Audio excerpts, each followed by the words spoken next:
The door at the end of the second-floor hallway had been sealed with more than just the brass lock their father had installed the day after the funeral. It was sealed with silence, with unspoken agreement, with the kind of collective fear that binds a family tighter than love ever could.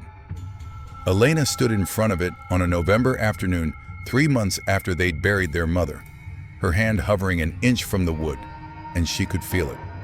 A coldness seeping through the grain, a presence pressing back from the other side, a wrongness that made her skin crawl and her breath catch. Behind her, from downstairs, she heard her brother Daniel call out, asking if she wanted tea.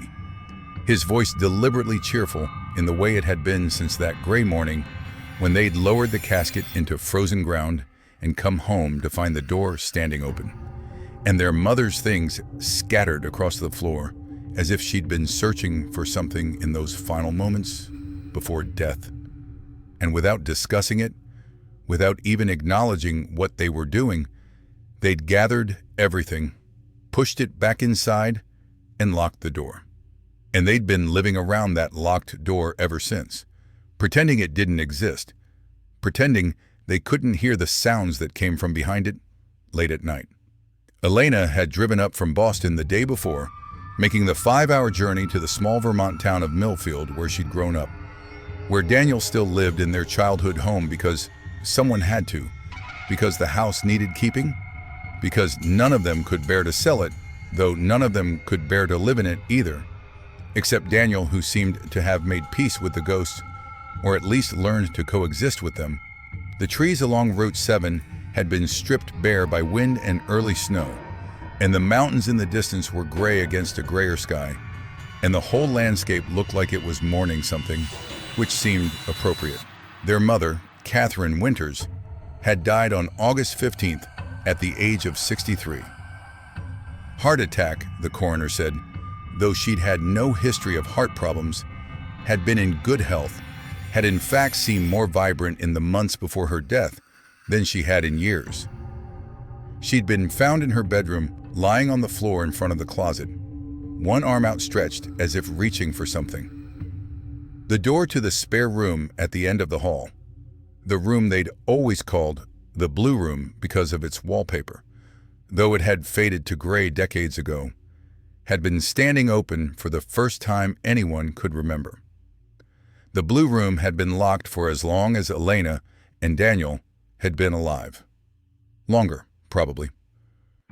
Their father had died when Elena was 8 and Daniel was 10. And even before that, even in their earliest memories, the blue room had been off limits. Their mother kept the key on a chain around her neck and never explained why the room was locked, just said, "Some things are better left alone," in a tone that discouraged questions. After their father died, the blue room became even more taboo. Their mother grew obsessive about it, checking the lock multiple times a day, sometimes standing in front of the door with her hand pressed flat against it, listening. Once, when Elena was 12, she'd asked her mother what was in there. "Nothing," her mother had said, but her eyes had been frightened. "Nothing you need to worry about." "Then why keep it locked?" "Because some doors, once you open them, you can't close again." Elena had thought about that answer for years, turning it over in her mind, trying to understand what it meant. A metaphor, probably. Something about privacy, or boundaries, or the past. But now, standing in front of that door with her hand hovering over the cold wood, she wondered if her mother had meant it literally. Daniel appeared at the top of the stairs, carrying 2 mugs of tea. He was 35 now, 3 years older than Elena, but he looked older. Gray threaded through his dark hair, lines around his eyes and mouth, a weariness in his posture that came from carrying too much for too long. "You're not going to open it," he said, not a question. "I was just looking." "You've been standing there for 10 minutes. I could hear you from the kitchen, not moving, barely breathing." "I was thinking." "About what?" "About why we locked it. About what made sense that day that doesn't make sense anymore." Daniel came closer, handed her a mug. "It made sense because of what we saw. what we felt. You remember. Elena did remember, though she'd been trying not to. They'd come home from the funeral, her and Daniel, and their Aunt Marjorie, their mother's sister, who'd helped with arrangements, and then fled back to Connecticut the moment everything was done, as if she couldn't bear to stay in the house any longer than necessary. The funeral had been small, a graveside service on a cold morning, despite it being August, and afterward, they'd come home to change clothes and start the grim work of sorting through a life. Elena had gone upstairs first. She'd been heading to her old bedroom to change out of her black dress when she'd seen the blue room door standing open. She'd frozen, staring at it, her mind struggling to process the impossibility. The key was still around their mother's neck. Elena had seen it as they dressed the body for the casket. So how was the door open? She'd called for Daniel. He'd come up the stairs, seen the open door, gone pale. "Did you open it?" he'd asked. "No." "Did you?" "It was locked when we left for the funeral. I checked." They'd stood there, neither wanting to be the first to look inside. Finally, Elena had moved forward, pushed the door open wider. The room had been destroyed. That was the only word for it. Furniture overturned, the old bed torn apart, the mattress shredded, stuffing scattered like snow. The wallpaper was clawed, long gouges in the faded blue pattern, plaster showing through. The mirror above the dresser was shattered, glass on the floor catching the light. And everywhere, scattered across every surface, were photographs. Hundreds of photographs. All of them of the same person. Their mother at various ages. As a child, as a teenager, as a young woman, as a mother, as the older woman she'd been in recent years.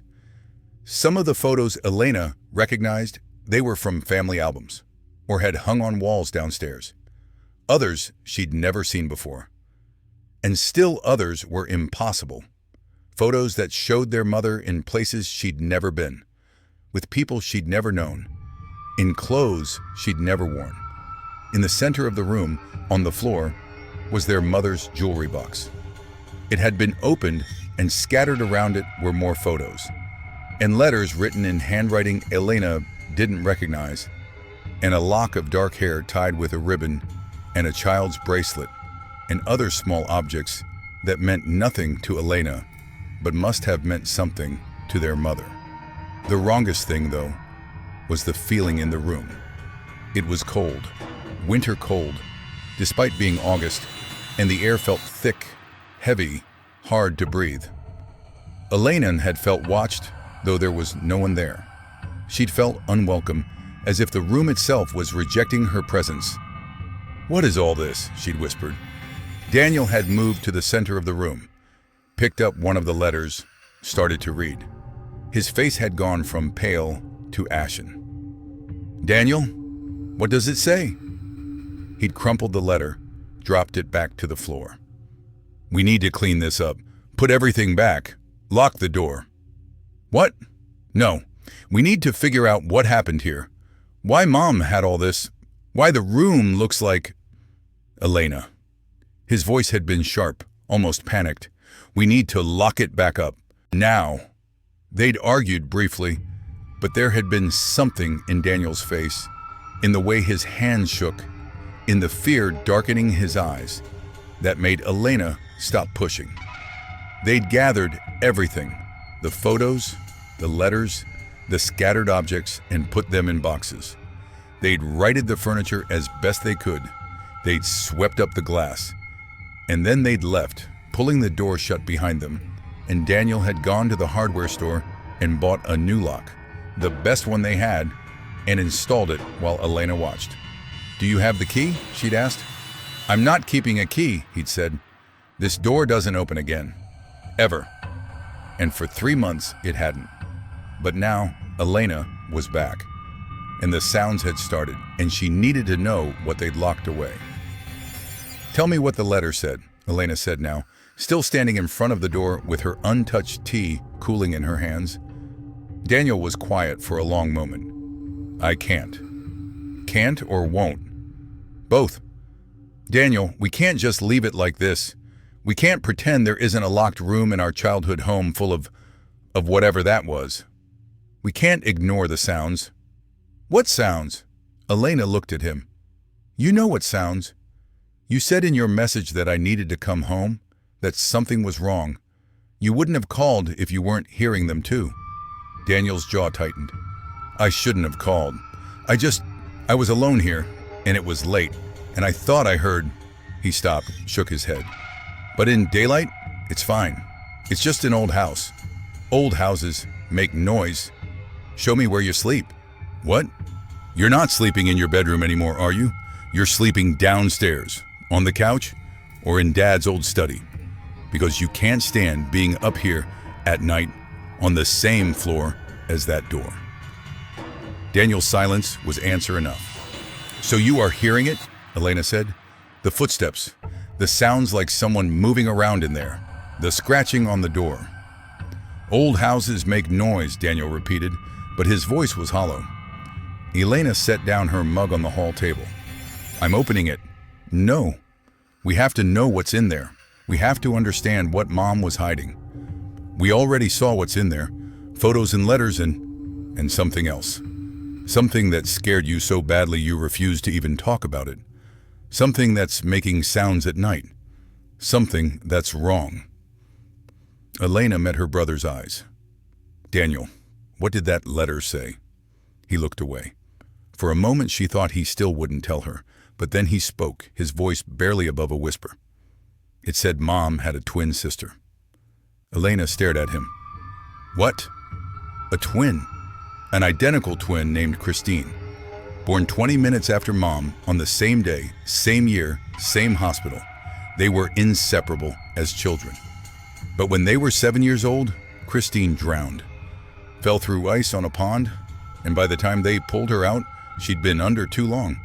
She died in the ambulance. But that's impossible. Grandma never mentioned a twin. There are no photos, no records, because after Christine died, Grandma erased her. Had a breakdown, couldn't cope with the grief, and her way of coping was to pretend Christine had never existed. She destroyed all the photos, the birth certificate, everything. Made Mom promise never to speak about her sister. Made everyone who'd known them promise the same. And Mom kept that promise her entire life. Never told Dad, never told us, never told anyone. Elena felt dizzy. She leaned against the wall. How do you know all this from one letter? It wasn't from one letter. While you were standing there thinking, I read all of them, the ones we boxed up. I couldn't sleep last night after the sounds got bad, so I went and got them from the room, read them all. They're from Christine. From Daniel, that's not possible. She died 56 years ago. I know what's possible and what's not. I'm telling you what the letters say. They're written in a child's handwriting, dated across decades, all of them addressed to Mom. All of them signed, your sister, Christine. And they all say the same thing, more or less. I'm still here. I'm waiting. Don't forget me. Please don't forget me. The temperature in the hallway seemed to drop. Elena hugged herself, suddenly cold, despite her sweater. There has to be another explanation, she said. Maybe Mom wrote them herself, as a way of processing grief, of keeping her sister's memory alive. For 56 years, writing letters to herself from her dead sister? People do strange things with grief. Elena! Daniel turned to her, and his face was haunted. There were photos in that room we'd never seen before. Photos of two identical girls, Mom and Christine. And in some of them, in the ones taken after Christine supposedly died, there's still two of them. Two identical girls growing up together. How do you explain that? I can't, Elena whispered. Neither can I. But I can tell you that whatever is in that room, whatever Mom kept locked away her entire life, it's connected to Christine. And I think the reason Mom died, the reason she was on the floor reaching for that room, is because something changed, something broke, and whatever she'd been keeping contained all these years got out. They stood in the hallway, two siblings confronting a family secret that made no sense. that violated the laws of reality, that nevertheless felt true in the terrible way nightmares feel true when you're inside them. "So what do we do?" Elena finally asked. "We leave it locked. We sell the house, we walk away, and never come back. And if it follows us, if whatever's in there isn't bound to this room, this house, it won't." "How do you know?" Daniel didn't answer, because he didn't know. Neither of them knew anything, except that their mother had kept a terrible secret, and that secret had destroyed her. And now it was their inheritance. Elena spent the rest of the afternoon trying to act normal, trying to convince herself that her brother was right, that they could just leave it locked and move on with their lives. They made dinner together, pasta with the sauce their mother used to make, and ate at the kitchen table where they'd eaten thousands of meals as children. They washed dishes, they watched TV, they talked about ordinary things, Elena's job, Daniel's plans to maybe start dating again, whether they should have a proper memorial service since the funeral had been so small. But as the sun set and darkness filled the house, the pretense became harder to maintain. The ordinary sounds of evening, the furnace kicking on, the wind outside, the settling of old wood, began to sound different, purposeful, watchful. And underneath them, Elena swore she could hear something else. Footsteps, light and quick like a child running. At 11 p.m., Daniel announced he was going to bed. Elena noticed he took his pillow and blanket downstairs to the study. "I'll take the couch," she said. "You can sleep in your old room. It's fine." "Is it?" Daniel didn't answer, just wished her good night and closed the study door. Elena stood in the living room, looking at the stairs leading to the second floor, to the hallway, to the blue room. She could go to her old bedroom. She could close the door and try to sleep, and pretend everything was normal. Or she could confront this. She could open the blue room and see whatever was in there, and finally know the truth. She made herself a cup of tea, chamomile, for calm, though her hands shook as she poured the hot water, and carried it upstairs. The hallway was dark except for the light from her old bedroom, and the blue room door seemed darker still, a rectangle of shadow at the end of the hall. Elena stood in front of it, the tea warm in her hands, and said quietly, "Christine, are you in there?" Nothing. Just the sound of her own breathing, the distant hum of the furnace, the ordinary silence of a house at night. "If you're there, if you can hear me, I want to help. I want to understand. Our mother, your sister, she kept you locked away, but I don't know why. I don't know what she was protecting. Was she protecting us from you, or you from us? Or were you keeping something else contained?" Still nothing. Elena felt foolish, talking to a locked door, expecting a response from a girl who'd been dead for 56 years. She was about to turn away when she heard it, a sound from inside the room. Not footsteps or scratching, but something else, a voice. Soft, young, barely more than a whisper.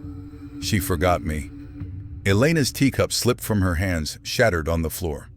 Hot liquid splashed her ankles, but she barely felt it. She pressed closer to the door. "Christine?" She promised she wouldn't forget, but she locked me away. She left me alone in the dark for so long. And now she's gone, and I'm still here, still waiting, still remembering when no one else does. "I'm sorry," Elena whispered. "I'm so sorry, but I don't understand. You died. You drowned. How can you still be here?" A sound like laughter, but broken, wrong. Did I? Or is that just another story she told? Another way to forget me? I don't remember drowning. I remember the cold, the dark, the water, but mostly I remember her face watching. Her face that looked just like mine. And then nothing for a long time. And then this room. This locked room where she kept everything she didn't want to remember. Her sister, her twin, her other half. Elena's mind reeled. "Are you saying you didn't die? That you've been locked in there for 50 years? Time is different here. Days and years, they blur together. Sometimes I'm 7 years old, falling through ice. Sometimes I'm older, trying to grow up without growing. Sometimes I'm not here at all. And sometimes I'm everywhere, in every corner of this house, watching her live the life I should have had. Why didn't she let you out? Why keep you locked away? Because I'm not the sister she lost. I'm what came back instead. And she knew. She always knew. That's why she kept me here, behind this door, behind all her protective rituals and her guilty conscience. She thought if she locked me away tight enough, if she buried the memory deep enough, I'd disappear. But you can't make ghosts disappear, Elena. You can only decide how much space to give them. Elena realized she was crying. What do you want? How do I help you rest? I don't want to rest. I want to be remembered. I want my sister back. I want the life that was stolen when she survived and I didn't. Or when I survived and she pretended I didn't. Or when we both survived, but only one of us was allowed to live. A pause, and when the voice came again, it was closer, right on the other side of the door. I want you to open the door. Let me out. Let me be part of the family again. Let me finally come home. Elena took a step back. I don't know if I can do that. Why not? Are you afraid of me? I'm afraid of what you might be, of what might be wearing Christine's voice. Silence. Then, smart girl, your mother's daughter, clever and cautious. But here's what she never told you. The only thing more dangerous than opening the door is leaving it locked. Because I've been getting stronger. 3 months without her rituals, without her prayers, without her nightly checks on the lock. 3 months of the seal weakening. Soon, I won't need you to open the door. Soon, I'll open it myself. And by then, I might not be asking permission anymore. Elena's blood went cold. Is that a threat? It's a truth. The door is already opening, Elena. You've felt it, haven't you? The cold air in the house. The sounds. The way mirrors sometimes show reflections that aren't quite right. I'm leaking through, bit by bit. Your mother knew how to keep me contained. Do you? Elena didn't. She had no idea what rituals her mother had performed, what prayers she'd said, what had kept Christine, or whatever Christine had become, trapped in that room for decades. She turned and ran downstairs, nearly tripping on the broken stairs, her heart hammering. Daniel was already up, standing in the study doorway in his pajamas. You heard her. You knew. You've been hearing her all along. Every night since Mom died. Getting clearer, getting stronger. Tonight's the first time she's had a full conversation with anyone. She says the door is opening on its own, that Mom was doing something to keep it sealed, and without her, we're going to have to deal with it. I know. That's why I called you. I can't do this alone. They sat at the kitchen table, and Daniel brought out the letters, the photos, all the things they'd boxed up from the blue room 3 months ago. Elena looked through them, her hands shaking, trying to make sense of it all. The photos showed 2 identical girls growing up together through childhood, adolescence, young adulthood, Catherine and Christine. But the later photos, the ones that should have shown only Catherine, still showed 2. Fainter sometimes, more like a shadow or a double exposure, but definitely 2 figures where there should have been one. It's like she was a ghost even before she died, Elena said, or like she never fully died, or like dying and living became the same thing for her. The letters explain it, sort of, Daniel said. Mom felt guilty. She was there when Christine fell through the ice. They'd been fighting about something stupid. Who got to wear their matching dress to school? Christine ran off, went to the pond, fell through. Mom saw it happen, but didn't call for help right away because she was angry. By the time she got their parents, it was too late. Or almost too late.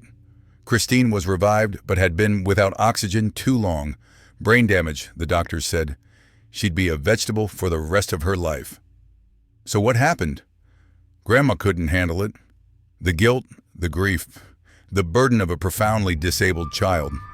So she made a choice. She told the hospital to let Christine go, and then she erased her from the family history, made everyone pretend she'd never existed. But Mom couldn't forget. No, Mom carried that guilt her entire life, and somewhere in her guilt and grief, she created this thing, this haunting. She gave life to Christine's ghost, or to her memory of Christine, or to some amalgamation of the two. And it lived in that room, fed by her guilt, growing stronger every year. Elena looked at a photo of the two girls, maybe 5 years old, holding hands and smiling identical smiles. That's a form of insanity. Maybe? Or maybe it's what happens when grief and guilt get mixed up with imagination and become something real. Mom believed Christine was still there, still waiting, still needing her. So Christine was. And now Mom's gone and Christine is angry, and we're the ones who have to deal with it. They stayed up the rest of the night, reading letters, looking at photos, trying to understand the shape of their mother's long haunting. The letters ranged from sweet to desperate to angry. In early ones, Christine asked why Catherine didn't visit anymore, why she was alone. In later ones, the tone became accusatory. You forgot me, you left me, you let me die. The most recent ones, dated just weeks before their mother's death, were barely coherent, just repeated phrases. Open the door, let me out, I want to live, give me back what you took. She was losing control, Elena said, at the end. The ghost was getting stronger, harder to contain. Maybe that's why she died. Maybe it killed her. Or maybe she died trying to contain it one last time, Daniel said. Maybe that's why she was in front of the closet, reaching. Maybe she was trying to perform whatever rituals she'd been doing all these years, and her heart gave out from the strain. As dawn broke, gray and cheerless, they made a decision. They couldn't leave the door locked and walk away. Whatever was in there was already getting out, already spreading through the house. If they didn't deal with it now, it would only get worse. So we open it, Elena said. And then what? We talk to her. We try to give her what she wants. Peace, resolution, an end to the waiting. And if what she wants is revenge, if she wants to punish us for what our mother did, then we deal with that too. But we can't keep living with a ghost locked in our childhood home, Daniel. We can't pass this on to our children someday. It has to end with us. Daniel nodded slowly. Okay, but we do it right. We research. We find out how to protect ourselves. And we wait until we're ready. They spent the next week preparing. Elena took time off work, told her boss she was dealing with family estate matters, which was true enough. They read everything they could find about ghosts, hauntings, protective rituals. They talked to a local priest, Father Morrison, though they couldn't tell him the full truth. He blessed the house anyway, walked through every room except the blue room. They kept him away from that door and left them with holy water and advice about prayer. They talked to Aunt Marjorie, who was reluctant to discuss anything about their mother's childhood, but finally admitted she'd known about Christine. Your mother was never the same after that day, Marjorie said. She blamed herself. Our mother wouldn't let her talk about it, but I knew. I was older, I remembered, and I saw how it ate away at her. She'd talk to herself sometimes, like someone was there. She'd set an extra place at dinner when we were young, until our mother punished her for it. She never let go of that guilt. Did she ever seem haunted? Like Christine was actually there? Marjorie hesitated. When we were teenagers, she'd do this thing where she'd look in the mirror and talk to her reflection. Not like normal teenage vanity, like she was having a conversation with someone who looked just like her. It scared me. I told our mother, and that's when your mother started keeping the room locked. The room that had been Christine's, where all her things were kept before Grandma threw them away. Your mother would lock herself in there for hours. Grandma finally put a lock on the outside, tried to keep her out, but somehow Catherine always got in. Eventually, Grandma just gave up, let her have the room, and it became this forbidden space where something was kept that the rest of us weren't supposed to acknowledge. After they hung up, Elena and Daniel sat in silence, processing this new information. So it's been going on since Mom was a teenager, Elena said. 60 years of haunting, of keeping Christine locked away. How do you end something that's lasted that long? I don't know, but we have to try. They chose the night of November 1st, All Saints' Day, a day when the boundary between worlds was traditionally thin. They prepared the house, setting candles in every room, placing salt lines across thresholds, hanging protective herbs over doorways. They felt ridiculous doing it, like characters in a horror movie, but it also felt necessary, like they were suiting up for battle. At midnight, they stood in front of the blue room door. Daniel had a drill to remove the lock. Elena held a flashlight and the key they'd found on their mother's keychain, just in case the lock opened that way and saved them the trouble of destruction. Ready? Daniel asked. No, but let's do it anyway. Elena inserted the key. It turned smoothly, and the lock clicked open. They looked at each other, surprised and somehow disappointed that it had been that easy. Daniel pushed the door. It didn't move. He pushed harder. Still nothing. It was like the door was sealed from the inside, like something was holding it closed. Christine, Elena called out, we're here. We want to talk. We want to help you, but you have to let us in. No response. Just that familiar cold, seeping under the door, carrying with it the smell of pond water and decay. Daniel began drilling out the lock. The sound was loud in the quiet house, violent. When the lock finally gave way and clattered to the floor, the door still wouldn't open. Daniel put his shoulder against it, shoved. Elena joined him. Together they pushed with all their strength. The door burst open suddenly, and they stumbled into the room. It was exactly as they'd left it 3 months ago. The overturned furniture, the shredded mattress, the clawed wallpaper, the scattered photographs.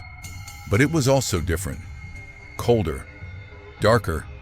The shadows in the corners seemed deeper than they should be, and the air was so thick Elena could barely breathe. And in the center of the room, barely visible in the flashlight beam, stood a little girl. She looked 7 years old, with dark hair and a white dress that might have been a nightgown or a burial gown. She was translucent, flickering like a candle flame, and her face was Catherine's face, their mother's face, but younger, unmarked by time or suffering. Hello, the girl said. Thank you for letting me out. Elena's voice shook. Christine? Sometimes, when I remember who I was supposed to be. Other times I'm not sure. I've been so many things in this room. A sister, a ghost, a memory, a punishment, an excuse. I've been what your mother needed me to be to carry her guilt. But mostly, I've just been alone. Daniel stepped forward. We want to help you. We want to let you go, to find peace. Can you tell us how? Christine tilted her head, considering. I don't think you can. I'm not sure there is peace for something like me. I'm not a ghost in the normal sense. I didn't die and stay. I died and was denied, erased, locked away in memory and guilt until I became more real than real. I'm your mother's ghost, not my own. And now that she's gone, I don't know what I am. But you're still here. You must want something. I want what I've always wanted. To be part of the family. To be remembered. To exist. She looked at them with eyes that held too much knowledge. Too much sorrow. Will you remember me? Will you tell people that Catherine Winters had a sister named Christine who died when she was 7? Will you give me that much? Yes, Elena said immediately. Yes, we'll remember. We'll make sure people know. Christine smiled, and it was heartbreaking. Thank you. But that's not enough, is it? Memory fades. People forget. In a generation, no one will know I ever existed, just like Grandma wanted. Then what do you want? Daniel asked, and there was frustration in his voice now. What will make you rest? Christine's smile faded. I don't think I can rest. I think I'm stuck. I'm the ghost of guilt that can't be absolved, of a crime that can't be undone, of a sister who was erased but refused to disappear. I'm what happens when love and guilt get tangled up so tight they become the same thing. And I don't know how to untangle that. Elena felt tears on her cheeks. I'm sorry. I'm so sorry for what happened to you. For what my grandmother did. For what my mother couldn't undo. For all of it. I know you are. But sorry doesn't fix this. Christine moved closer, and as she did, she seemed to age, to shift. No longer a 7-year-old girl, but a teenager, then a young woman, then middle-aged, then old, cycling through all the years she never got to live. I'm tired, she said, and now her voice was older too, worn. I'm so tired of being locked away, of being the secret, of being the thing that's hidden. Even now, with the door open, I'm still trapped, still inside this room, this role, this haunting. How do we free you? Elena asked desperately. Christine stopped cycling, settled back into the 7-year-old girl. You can't, because I'm not just in this room. I'm in the walls, in the foundation, in the memory of this house. Your mother fed me with her guilt for 60 years. I'm woven into every board and nail. The only way to free me would be to burn the house down. And even then, I'm not sure I wouldn't still be here, haunting the ashes. Daniel and Elena looked at each other. Burn the house down, destroy their childhood home, the last physical connection to their parents, their family history, everything. Would that really work? Daniel asked quietly. Maybe. Or maybe I'd just haunt you instead of the house. I don't know. I'm not sure there are rules for something like me. Christine looked around the room at the scattered photographs of herself and Catherine. All I know is I'm tired of being alone, tired of being the secret. So if you really want to help me, if you really want to give me peace, then remember me. Not as a ghost or a haunting or a tragedy, but as a real person who lived, who had a sister who loved her, who died too soon. Tell my story. Make me real. We will, Elena promised. I swear we will. Christine nodded slowly. Then maybe that's enough. Maybe that's all any ghost really wants. To be remembered, to be real, to matter. She began to fade, growing more transparent. You should leave now. The room doesn't like to be open. It doesn't like light or attention or people who aren't drowning in guilt. You shouldn't stay. Wait, Elena said. Will you still be here? If we close the door again? I'll always be here. But maybe I'll be quieter now.